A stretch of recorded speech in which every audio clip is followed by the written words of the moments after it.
Good morning, students. Welcome to the class.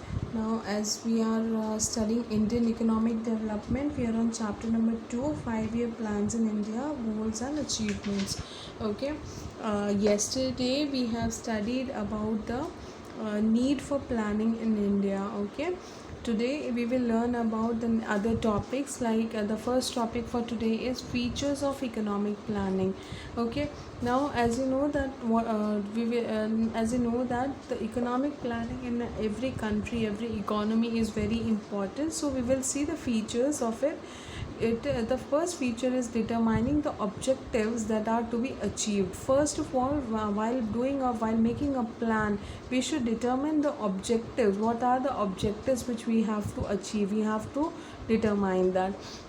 Estimating the resources that are available in the country. Now, as you know that for doing a planning, we will plan for what exactly our planning is. We will plan that whatever resources we are having, okay, how to utilize them in an efficient way. That is what we are going to plan in economic planning. Now, what happens, first of all, we have to estimate whether the resources are available in the sufficient quantity in the country or not. Okay, and we have to determine the order in which the objectives are to be achieved. There are few orders. Okay, so we should know that we have to achieve these objectives in an order.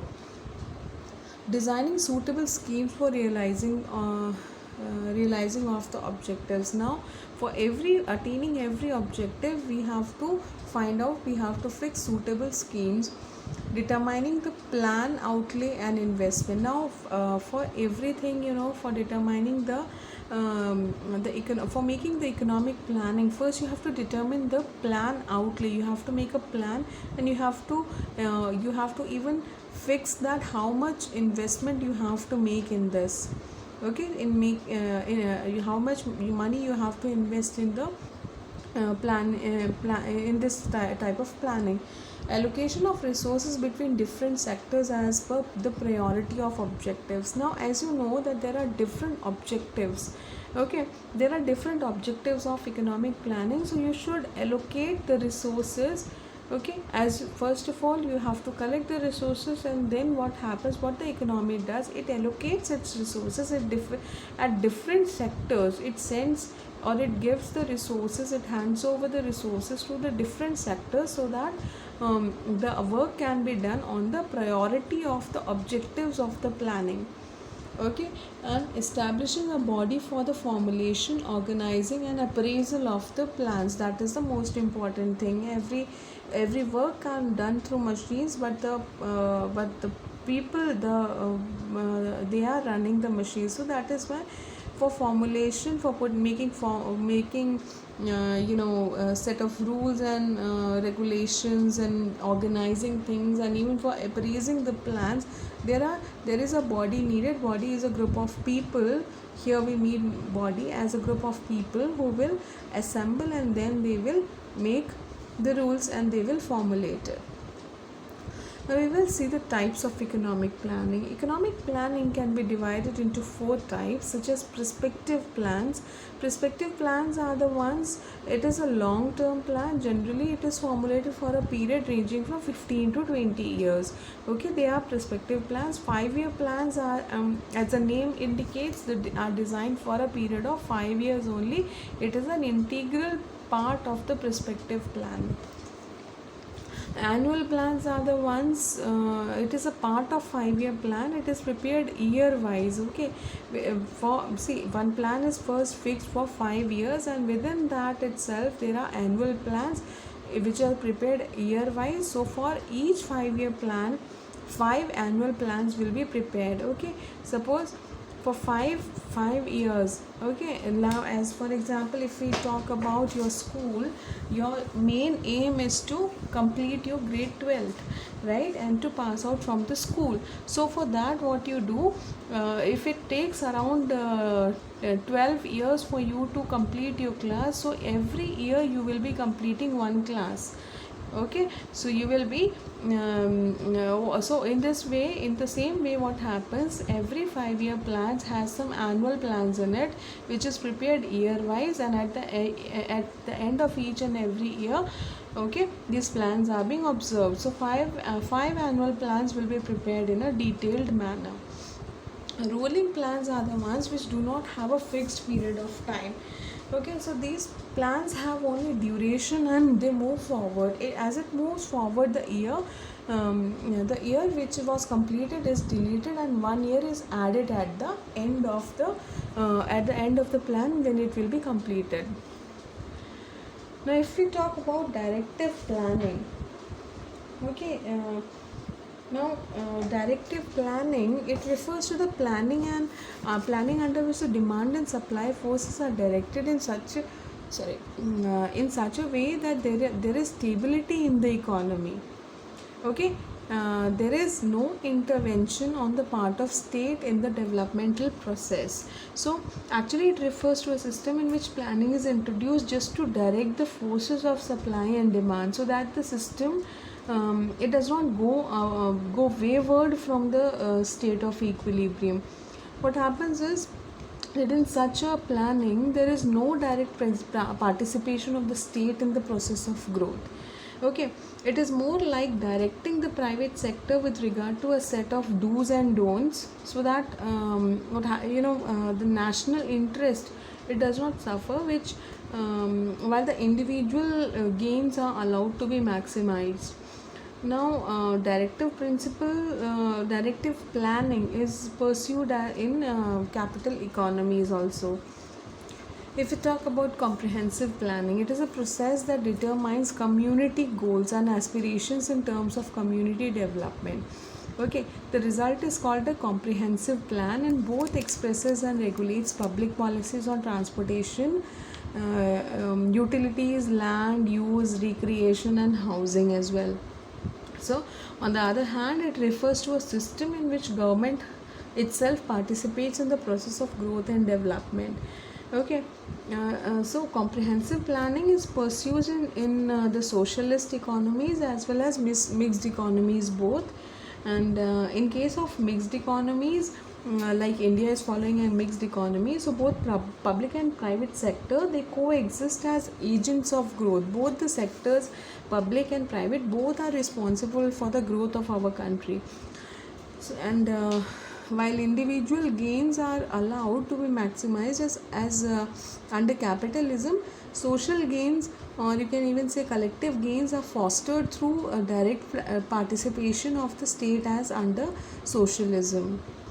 Okay, now let us talk about the types of economies.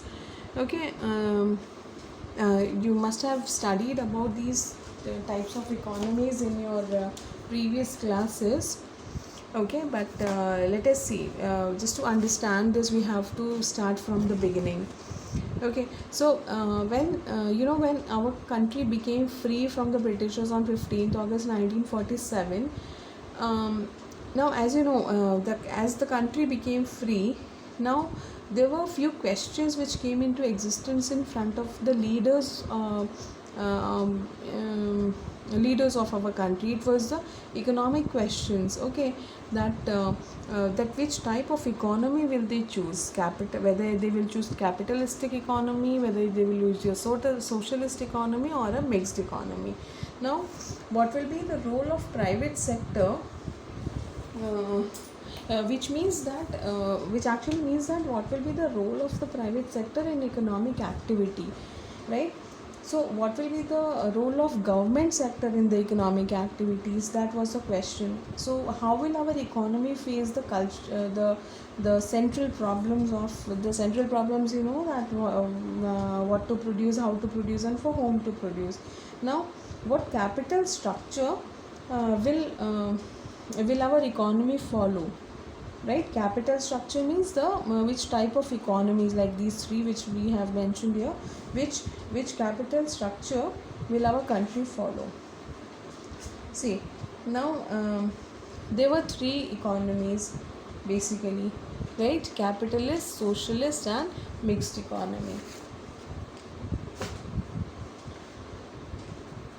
Now if we talk about the capitalist economy, please be careful and listen carefully so you can understand in a better way. So in capitalistic economy, it is defined as one in which the means of production are owned by the individuals, and the individuals are free to take their economic decisions as guided by the principle of profit maximization. Okay, so there is a private ownership of the means of production, and means of production are used in a manner such that the profits are maximized.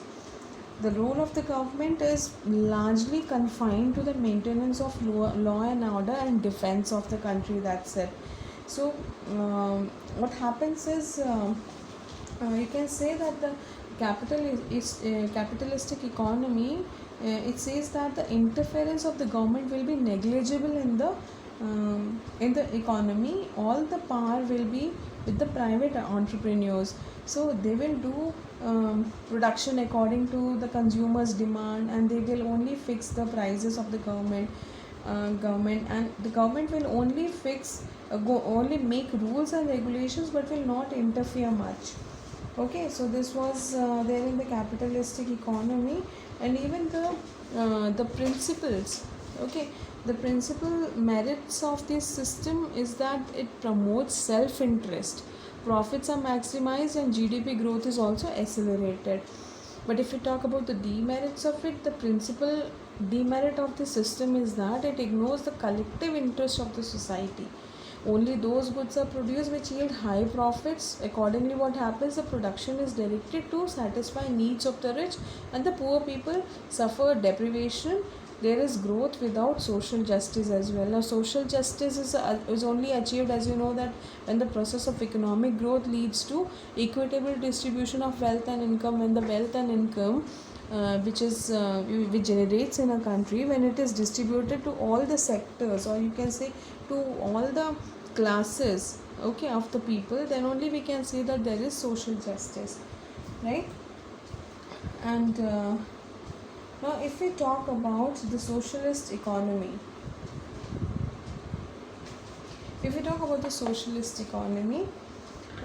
you know that it is such an economy where all major rights will be only with the government.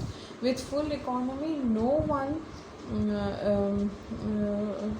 the rights will be only with the government. So within full economy, no one can get property, which means no person will have any type of ownership on property. Okay, no one can purchase any property, no one can sell any property, there will be no private entrepreneurs, full power will be held by the government only. Now for that, so socialist economy is the one which in which there is social or the collective, or you can say public ownership of the means of production, and economic decisions are taken by the central authorities only. Okay, which are the central authorities, means the people are from the government, with a view to maximize the social welfare. Okay, so it also has few merits and demerits, right? So as you know that the means of productions are collectively owned by the society as a whole, or whether there is a public ownership of the means of production.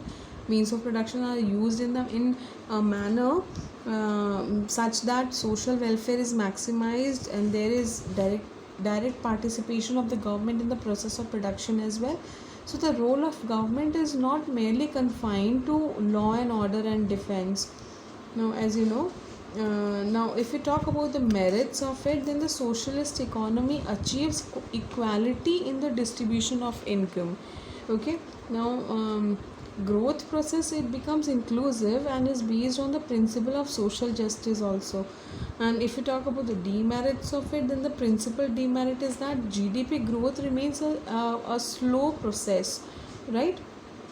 The growth of the GDP of that economy is very slow. It is because the production is not directed by the principles of profit maximization.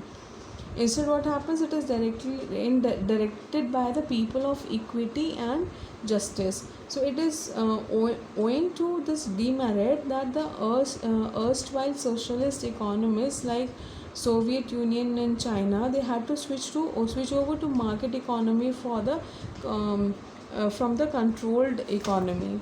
Okay, so what happens?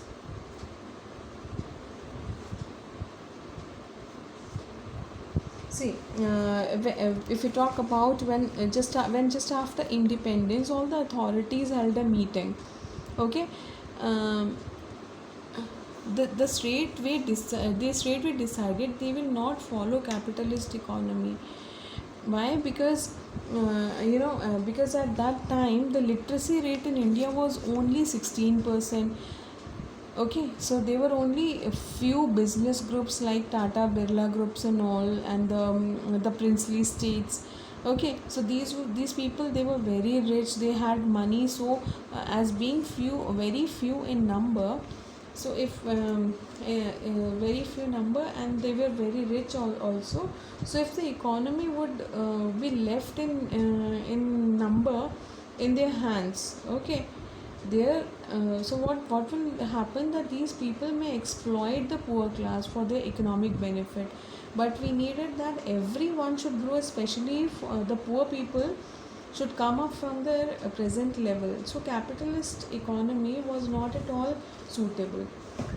If we talk about socialist economy, then people will not be able to own any property. Imagine if after achieving independence, after such a long time, if the farmers get to know that their house is not there anymore, not theirs, their fields are not theirs, their shops, factories, all are being owned by the government.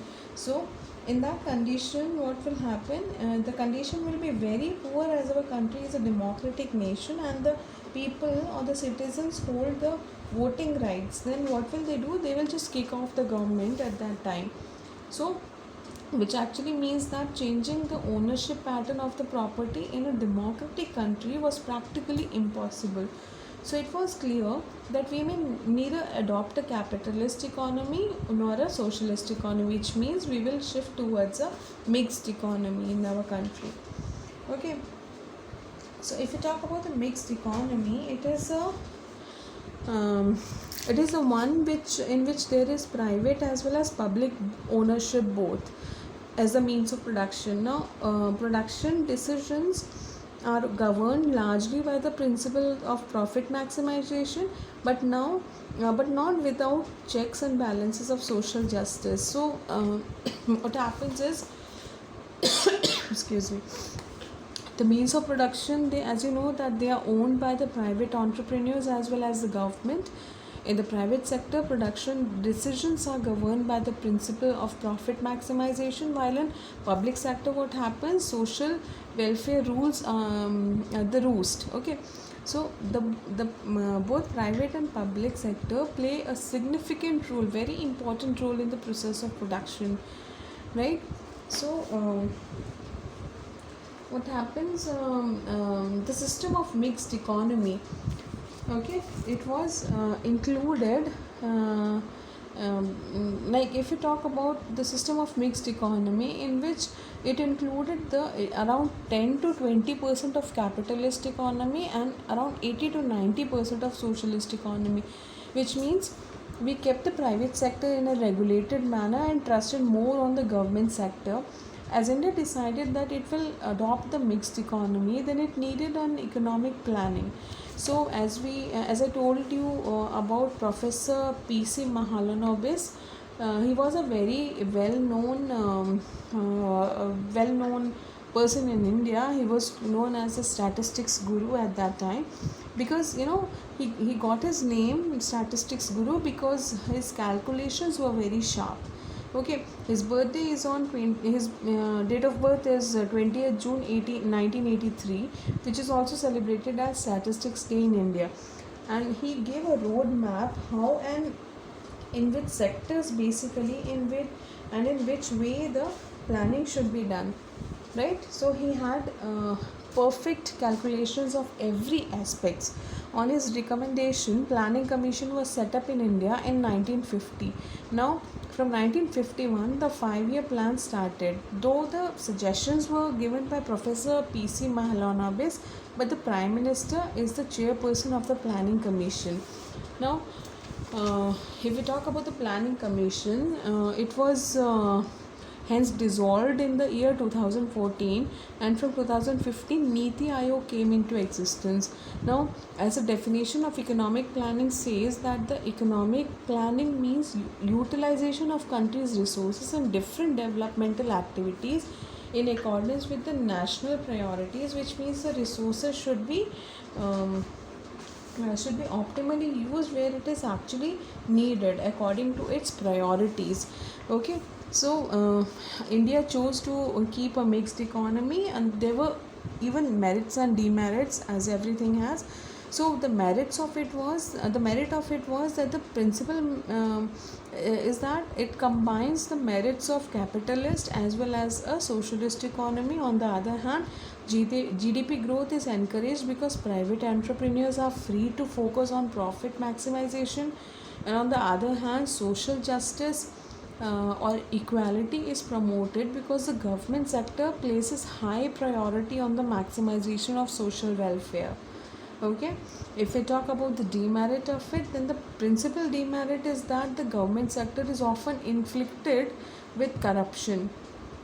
As you know, the system prevails now also, which leads to low level of efficiency, or you can say productivity. It is owing to this demerit that the mixed economy like our economy like India, it is gradually opting for privatization of public enterprises. Now, it may be noted that most economies of the world are now mixed economies, okay, where production decisions are governed largely by the market forces of demand and supply, but are regulated by way of direct or indirect intervention by the government.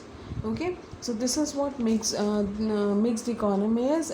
This is the reason why our country adopted a mixed economy. As you know that the condition of our country when the Britishers left it, it was very poor. That is why there was a need after achieving independence, there was a need to adopt to develop our country. So that is why it needed a planning also needed, and planning was done. According to the planning, our country had to choose any of the economies, which economies to follow.